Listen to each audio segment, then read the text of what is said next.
Bangladesh premier league BPL বাংলাদেশের ক্রিকেটে সবচেয়ে জনপ্রিয় টি-20 উৎসব, কিন্তু এবারের আসর শুরু হওয়ার আগেই সামনে এসেছে নতুন এক চমক। ব্যাট প্যাট কিনতেই নাকি পিছিয়ে যাচ্ছে টুর্নামেন্ট।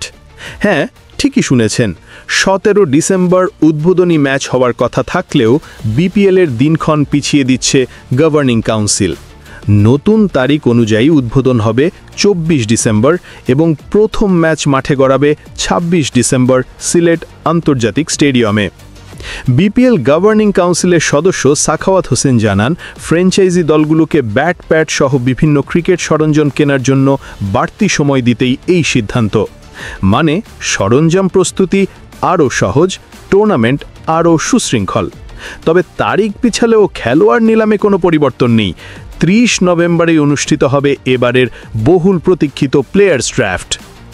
সবচেয়ে বড় আলোচনার বিষয়, ভারতের সাবেক লেগ স্পিনার পীয়ূষ চাওলা 2012 সালে শেষ আন্তর্জাতিক ম্যাচ, এবার প্রথম ভারতীয় হিসেবে বিপিএলে খেলতে পারেন তিনি, যদি কোনো দল তাকে তুলে নেয়। এই ঘটনা বিপিএলের ইতিহাসে নতুন অধ্যায় যোগ করতে পারে। বিদেশিদের মধ্যে শ্রীলঙ্কায় 51 জন, পাকিস্তান 45 জন, ওয়েস্ট ইন্ডিজ 30 জন, মোট নাম নিবন্ধন 500+। নিলামে তোলা হবে প্রায় 250 জনকে। এবছর এ ক্যাটাগরিতে নাম আছে দাসুন সানাকা, চামিরা, চার্লস, শোয়েব মালিক, এমনকি তরুণ প্রতিভা মাতিসা পাতিরানারও। এবার একটু দেখে নেওয়া যাক দেশি তারকাদের update. Sylhet Titans Mehedi Hasan Miraj, Rangpur Riders Mustafizur Rahman, Dhaka Capitals Taskin Ahmed.